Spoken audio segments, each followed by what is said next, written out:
Not leave the country, ठीक है। तो डीम्ड एक्सपोर्ट कौन सा एक्सपोर्ट है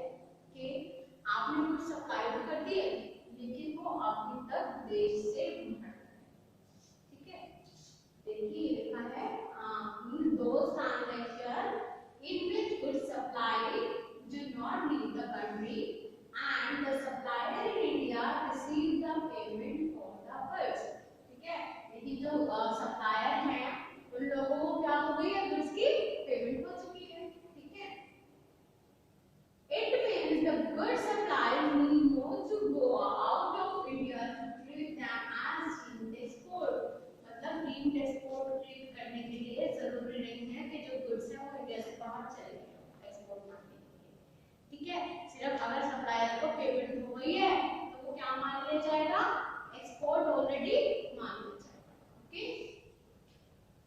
The deemed export refers to those transactions in which the goods supplier did not leave the country and payment for such supply is received either in Indian rupees or in free foreign exchange, या फिर Indian rupee में आ गए हो या फिर foreign exchange जो भी free आपका करेंसी इशू करते हैं उसमें आ, ठीक है। The following categories of supply of goods, the main subcontractor shall be regarded as deemed export under this policy provided the goods are manufactured in India, ठीक है। तो और भी बहुत सारे कैरे गुड्स हैं जो कि डीम्ड एक्सपोर्ट की कैटेगरी में आ जाते हैं even they are not manufactured in India, okay. Deemed export को नहीं माना था जो भी इंडिया में मैन्युफैक्चर्ड हो, ठीक है। Supply of goods against advance license, ठीक है, और एनुअल रिक्वायरमेंट दिया DFRC under the duty exemption और रिमेशन स्कीम, ठीक है। तो DFRC के अंदर अगर आप लोगों ने कुछ भी ट्रांजैक्शन करनी है या कुछ भी गुड्स ट्रांसफर करनी है तो वो क्या मान लिए जाएंगे बच्चे, आपके एक्सपोर्ट मान लिए जाएंगे, ओके। नेक्स्ट देखिए supply of goods to export oriented unit और सॉफ्टवेयर टेक्नोलॉजी पार्क्स और इलेक्ट्रिक हार्डवेयर टेक्नोलॉजी पार्क्स और बायोटेक्नोलॉजी, तो इनको इनमें से भी किसी को अगर आपने गुड्स सप्लाई किए हैं तो वो भी क्या मान लिया जाएगा, आपका एक्सपोर्ट मान लिया जाएगा। Supply of capital goods to holder of license under export promotion capital goods scheme, ठीक है। अगर आप किसी भी, ठीक है, EPC होल्डर को एक्सपोर्ट प्रमोशन काउंसिल में हम लोगों ने डिस्कशन कराया था, ठीक है। अगर आप किसी भी EPC होल्डर को गुड्स सप्लाई कर रहे हैं तो वो आपके EPC तो मान जाएगी जब वो करेगा, लेकिन आपके हैंड में भी वो क्या मानी जाएगी, एक्सपोर्ट मानी जाएगी। Supply of goods to projects financed by multilateral और bilateral agencies fund notified by the department of economics affair, ministry of finance and the international competitive bidding, तो आप किसको सप्लाई कर रहे हैं, ऐसा कोई डिपार्टमेंट जो इकोनॉमिक अफेयर से रिलेटेड हो या मिनिस्ट्री ऑफ फाइनेंस के अंदर आता हो, इसके अंदर आता हो आपका इंटरनेशनल कॉम्पिटिटिव बिडिंग के in according with the procedure of those agencies and funds where the legal agreement provide for tender evaluation without including the customer duty, ठीक है। जो भी आप वैल्यूएशन टेंडर वैल्यूएशन के लिए गुड भेज देते हैं बिना कस्टम ड्यूटी के तो वो भी आपको क्या मानी जाएगी बेटा, एक्सपोर्ट मानी जाएगी। सप्लाई ऑफ कैपिटल गुड्स, अब आप ऐसे कोई कैपिटल गुड्स सप्लाई कर रहे हैं, ठीक है, मान लो वो अनअसेंबल्ड है, आप लोग एज अ मतलब पार्ट्स के उनको सप्लाई कर रहे हैं, ठीक है, दो मेटल के आपने एक साथ सप्लाई कर रहे हैं, एक पार्ट करके सप्लाई कर रहे हैं, ठीक है, वहां से अंदर जाके कोई भी प्रोडक्ट बन गया तो ये भी क्या माना जाएगा, एक एक्सपोर्ट माना जाएगा। पढ़िए the supply of capital goods including unassembled, disassembled condition as well as plant machinery, accessories, tools, dies, ठीक है, and such goods which are used for installation purposes till the stage of commercial production and spares to extent 10% of the actual value of fertilizer, ठीक है। तो ये भी क्या माना जाएगा आपका, ये वाले कैपिटल गुड्स भी क्या माना जाएंगे, एक्सपोर्ट माना जाएगा, it would treat as a deemed export, ठीक है। नंबर 6 पढ़िए supply of goods to any project और purpose in respect of which the Ministry of Finance by a notification permit the import of such goods at zero custom duty।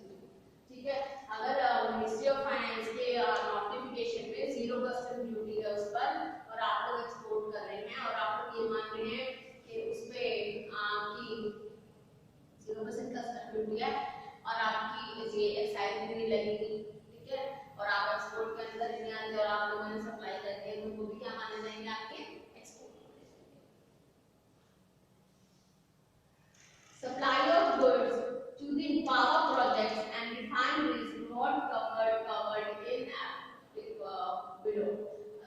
in above, ठीक है, जितने भी good supply कर रहे हैं power project के refineries के जो भी आपको गवर्नमेंट की लेवल पे कवर्ड होती वो भी क्या माने जाएंगे, डीप एक्सपोर्ट माने जाएंगे। Supply of marine freight container by 100% EU domestic freight containers manufacturers provided the said container are exported out of India within 6 months or such further period as permitted by the customs, ठीक है, तो अगर आप marine foreign containers आप अगर freight container अगर आप लोग दे रहे हैं 100% ड्यूटी पर, ठीक है, तो आपको ये क्या माने जाएंगे 6 महीने के अंदर अंदर क्या माने जाएंगे एक्सपोर्ट माने जाएंगे। And supply of project funded by UN agency, ठीक है, कोई ऐसा प्रोजेक्ट है ठीक है जिसको फंड किसने किया था, जिसपे पैसा किसने लगाया था, यूनाइटेड नेशंस ने लगाया था, ठीक है, लेकिन आपकी क्या वो प्रोजेक्ट कंप्लीट हुआ इंडिया में, ठीक है, ऑनलाइन में आपने कंप्लीट करा और आप उसे सेंड कर रहे तो ये क्या माना जाएगा आपकी सर्विस या आपका प्रोजेक्ट टीम्स एक्सपोर्ट मान दिया जाएगा। Supply of goods to nuclear power project through competitive bidding as opposed to international competitive bidding, ठीक है, जो भी आप न्यूक्लियर गुड्स सप्लाई कर रहे हैं पावर प्रोजेक्ट के, जब अगर किसी कॉम्पिटिटिव बिडिंग के थ्रू मान लीजिए अगर आप सीधा एक्सपोर्ट नहीं कर रहे, सीधा किसी से प्राइस नहीं कर रहे, बिडिंग हो रही है कॉम्पिटिटिव इंटरनेशनली या नेशनली, ठीक है, उसके थ्रू आप लोग न्यूक्लियर पावर प्रोजेक्ट भेज रहे हैं तो वो भी क्या मान लिया जाएगा बेटा आपका एक्सपोर्ट मान लिया जाएगा। जबकि न्यूक्लियर जितने भी आपके वेपन्स हैं है ना या फिर आपके गन्स वगैरह हैं वो एक्सपोर्ट से बाहर रखे गए ना, बस फर्स्ट उसमें हम लोगों ने पढ़ा था, ठीक है, लेकिन ये क्या न्यूक्लियर पावर का जो प्रोजेक्ट है, ठीक है, या क्या मान लीजिए एक्सपोर्ट। नेक्स्ट क्या है बेनिफिट फॉर डीम्ड एक्सपोर्ट, क्या क्या बेनिफिट है इसके। Deemed export shall be eligible for any all of the following benefit in respect of manufacturing supply of goods qualifying as deemed export, ठीक है, अगर आप एक एलिजिबल एक्सपोर्टर नहीं है तब भी आप लोगों आप भेजने में कामयाब हो गए हैं, ठीक है, और आपकी एक्सपोर्ट डीम्ड एक्सपोर्ट मान ली गई है, एक्सपोर्ट मान ली गई है, तो क्या आपको भी बेनिफिट है ना कि आप लोगों को इतने लंबे रजिस्ट्रेशन प्रोसेस से जाने की जरूरत नहीं पड़ी, इतने सारे पैसे इकट्ठे करने पड़े, अपने एक्सपोर्ट करने के लिए इतना वेटिंग नहीं करना पड़ा कि पढ़ने में तो सारे के सारे आपके सर्टिफिकेट बन के आने लगते है ना, थोड़ा थोड़ा टाइम से मिले थे और एक के बाद एक रजिस्ट्रेशन कराने के लिए आपको पहले की रिक्वायरमेंट तो है, इस पैन कार्ड का कराया तो आरसीएमसी में रिक्वायरमेंट थी, ईपीसी में रिक्वायरमेंट थी है ना आपकी, तो इस तरह की चीजें जो हैं वो उससे आप लोग बच जाएंगे ना। चलिए आगे बढ़ते हैं। Advance licence for intermediate supply और deemed export DFRC for intermediate supply, तो वही मैं आपको बात कर रही थी कि लाइसेंस लेने से या फिर आप अपनी आरसी लेने से बच जाएंगे। डीम्ड एक्सपोर्ट ड्रॉबैक, ठीक है, जो भी एक्सपोर्ट का ड्रॉबैक है वो आपको बच जाएगा। Exemption from terminal excise duty where supplies are made against exemption for terminal excise duty से आप लोग बच जाएंगे जो कि इंटरनेशनल कॉम्पिटिटिव बिडिंग के अगेंस्ट लगाए जाते हैं। In other case refund of terminal excise duty will be given, और एक्साइज ड्यूटी का क्या हो जाता है जब किसी और केस तो आपको रिफंड भी मिल जाता है। तो I don't think that's a very tough topic, lesson easy topic, ठीक है, पढ़ लीजिएगा, वीडियो को कैच करके देखिए फ्रेंड्स, ठीक है, कोई भी क्वेरी हो कमेंट बॉक्स में कमेंट कर सकते हैं, अपना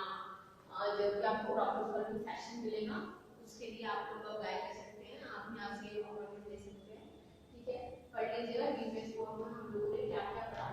ठीक है, तो डीम्ड एक्सपोर्ट में हमने यही पढ़ा कि हमने एक्सपोर्ट काउंसिल में रजिस्ट्रेशन कराया